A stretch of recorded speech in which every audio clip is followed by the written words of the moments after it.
ഇന്ന് നമ്മളിവിടെ ഉണ്ടാക്കാൻ പോകുന്നത് നല്ല സോഫ്റ്റ്, മോയിസ്റ്റ് ആയിട്ടുള്ള ചോക്ലേറ്റ് കപ്പ് കേക്ക് ആണേ.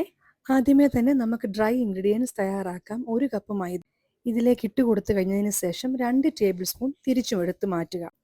അതിന് പകരമായിട്ട് 2 ടേബിൾ സ്പൂൺ കൊക്കോ പൗഡർ നമുക്ക് ആഡ് ചെയ്യാം. ഇനി ഇതിലേക്ക് നമുക്ക് 1 teaspoon baking powder, 1/4 teaspoon baking soda, 1/4 ടീസ്പൂണിൻ്റെ പകുതി ഉപ്പ് ചേർത്ത് കൊടുക്കാം. ഇത് നന്നായി ഒരു 3 പ്രാവശ്യം അരിച്ചെടുത്ത് നമുക്കൊന്ന് മാറ്റി വെക്കാം.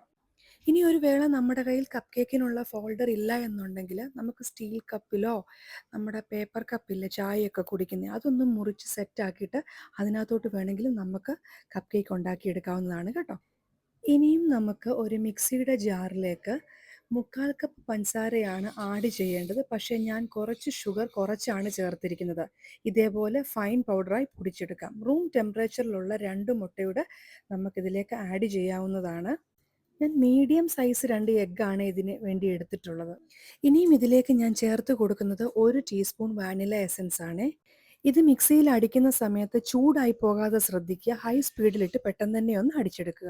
ഇനിയും നമുക്കിതിലേക്ക് ഒരു 1/4 കപ്പ് സൺഫ്ലവർ ഓയിൽ ആഡ് ചെയ്ത് കൊടുത്ത് ഒന്നുകൂടെ മിക്സിയിൽ സ്പീഡിൽ അടിച്ചെടുക്കാവുന്നതാണ്. ബീറ്റർ ഉള്ളവരാണെങ്കിൽ നിങ്ങൾക്ക് ബീറ്ററിൽ തന്നെ ചെയ്തെടുക്കാം. ഞാനിവിടെ മിക്സിയിലാണ് അടിച്ചെടുത്തിരിക്കുന്നത്. ഈ ബാറ്റർ ഒരു ബൗളിലേക്ക് ഒഴിച്ചു കൊടുത്ത് നമ്മൾ റെഡിയാക്കി വെച്ചിരിക്കുന്ന ഡ്രൈ ഇൻഗ്രീഡിയൻസ് ഒരു 3 പ്രാവശ്യമായിട്ട് ചേർത്ത് ചെറുതായി ഇളക്കിയെടുക്കാം. ഇതെൻ്റെ ഫസ്റ്റ് അറ്റംപ്റ്റ് ആണ് കേട്ടോ ഈ കപ്പ് കേക്ക് എന്നുള്ളത്. നമ്മളിങ്ങനെ ഓരോന്ന് പരീക്ഷിച്ചു കൊണ്ടിരിക്കുകയല്ലേ. അപ്പോൾ ആരും ഉണ്ടല്ലോ ഇത് ഒറ്റ പ്രാവശ്യമായിട്ട് ഇട്ടെടുക്കാൻ പാടില്ല, 2-3 പ്രാവശ്യമായിട്ടിട്ട് വേണം. ഫൈനലി നമ്മുടെ ബാറ്റർ ഇങ്ങനെയാണ്. ഇച്ചിരി തിക്കായിട്ടൊക്കെ ഇരിക്കും, പേടിക്കൊന്നും വേണ്ട. നമുക്കിനി അടുത്തത് വരാനുണ്ട്. ഈ സമയം കൊണ്ട് തന്നെ നമ്മുടെ കപ്പ് കേക്കിന് ആവശ്യമായ ഫോൾഡറുകളെല്ലാം ബട്ടർ ഉപയോഗിച്ച് ഇതേപോലെ ഒന്ന് സെറ്റാക്കി വെക്കാം. അങ്ങനെ നമുക്ക് ഈ ബാറ്ററിലേക്ക് ഒഴിക്കാൻ വേണ്ടിയിട്ട് പാല് നോക്കിയപ്പോഴാകട്ടോ പാലില്ലെന്ന് മനസ്സിലായത്. ഞാൻ പെട്ടെന്ന് ഇമ്മാനുവേലിനെ ടോപ്പ് ഷോപ്പിലോട്ട് വിട്ടു.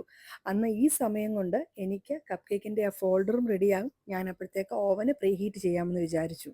സാധാരണ എന്തെങ്കിലുമൊക്കെ ഇതുപോലത്തെ കാര്യങ്ങൾ ഉണ്ടാക്കുമ്പോൾ ഞാൻ നേരത്തെ തന്നെ എല്ലാം എടുത്ത് റെഡിയാക്കി വെക്കുന്നത്. പക്ഷേ എന്തോ പറ്റുന്ന തരത്തിൽ ഇന്നിപ്പോൾ അതങ്ങ് മറന്നുപോയി. ഈ പാലിലേക്ക് നമ്മൾ ഡാർക്ക് കോമ്പൗണ്ട് ചോക്ലേറ്റ് ആണ് ചേർക്കേണ്ടത്. പക്ഷെ ഞങ്ങളുടെ പിള്ളേർക്ക് അത് ഇഷ്ടമില്ലാത്തതുകൊണ്ട് ഞാൻ ചോക്കോ ചിപ്സാണ് ചേർത്തിരിക്കുന്നത്. അതും പിന്നെ ഒരു 1.5 ടേബിൾ സ്പൂൺ നെയ്യൂടെ ആഡ് ചെയ്ത് ഇതേപോലൊരു കൺസിസ്റ്റൻസിയിൽ എടുക്കുക. ഇതേ ചൂടോടുകൂടി തന്നെ നമ്മൾ എടുത്ത് വെച്ചിരിക്കുന്ന നമ്മുടെ നേരത്തെ ആ ബാറ്ററില്ലേ അതിലേക്ക് ഒഴിച്ചു കൊടുത്ത് പതുക്കെ ഇളക്കി എടുക്കുക.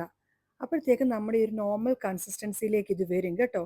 അന്നേരമാണ് ഞാൻ ഓർത്തത്, അയ്യോ ഞാൻ ഇതിലേക്ക് ബ്രൂ പൗഡർ ചേർത്തില്ലല്ലോ. എന്തെങ്കിലും ഒരു കോഫി പൗഡർ ചേർക്കുകയാണെങ്കിൽ കൊക്കോയുടെ ആ ഇതുണ്ടല്ലോ കുറച്ചുകൂടി എൻഹാൻസ് ചെയ്ത് നിൽക്കും. അതിന് ഞാനൊരു 1/2 ടീസ്പൂണ് ബ്രൂ പൗഡർ എടുത്തിട്ട് ഒരു ഒരു ടേബിൾ സ്പൂൺ പാലിൽ ചൂടായ പാലിലേക്ക് മിക്സ് ചെയ്തുപോലെ ചേർക്കുകയാണ്. അപ്പോൾ അവസാനം ഉണ്ടല്ലോ നമ്മുടെ കേക്കിൻ്റെ നമ്മുടെ കപ്പ് കേക്കിൻ്റെ ബാറ്റർ ഈ ഒരു കൺസിസ്റ്റൻസിയിലേക്ക് വരുന്നതായിരിക്കും.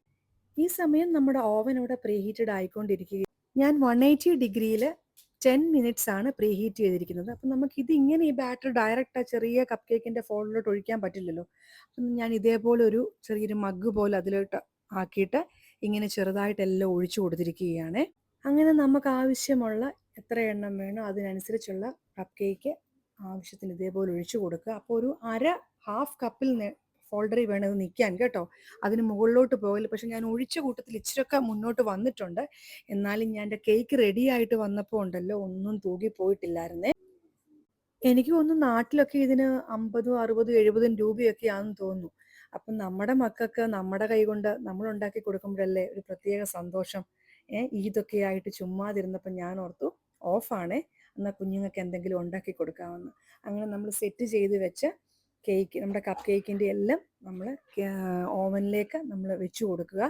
ഞാൻ 180 ഡിഗ്രിയിൽ ഒരു 20 മിനിറ്റ്സ് ആണ് ഓവൻ സെറ്റ് ചെയ്തിരിക്കുന്നത്. ഒരു 15 മിനിറ്റ്സ് ഒക്കെ ആയപ്പോഴത്തേക്ക് ഒരു 18 മിനിറ്റ്സ് ഒക്കെ ആയപ്പോഴത്തേക്ക് എൻ്റെ കേക്ക് ഉണ്ടല്ലോ ഇങ്ങനെ നല്ലവണ്ണം പൊങ്ങി നല്ല സൂപ്പറായിട്ട് വന്നിട്ടുണ്ട് കേട്ടോ.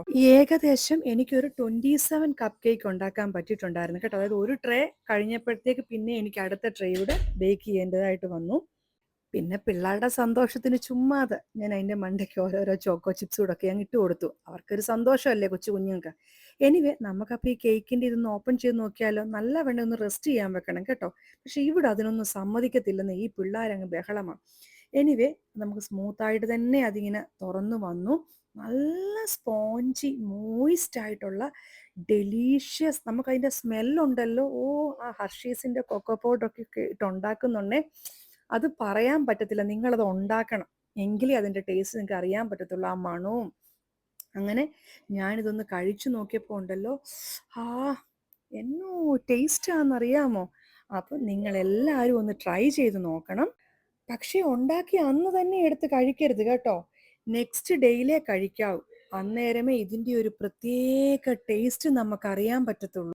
എന്തിനാന്ന് നമ്മുടെ മക്കൾക്ക് കടയിലൊക്കെ പോയി മായമുള്ളതൊക്കെ മേടിച്ചു കൊടുക്കുന്നത്? നമ്മൾ ഇച്ചിരി കഷ്ടപ്പെട്ടെന്ന് പറഞ്ഞാലും അവർക്ക് നല്ല ഹെൽത്തി ആയിട്ടുള്ള സാധനങ്ങൾ കഴിക്കാൻ കിട്ടുവാണെങ്കിൽ അതല്ലേ നല്ലത്. അപ്പം എല്ലാവരും ഒന്ന് ട്രൈ ചെയ്ത് നോക്കണേ. ഓക്കെ.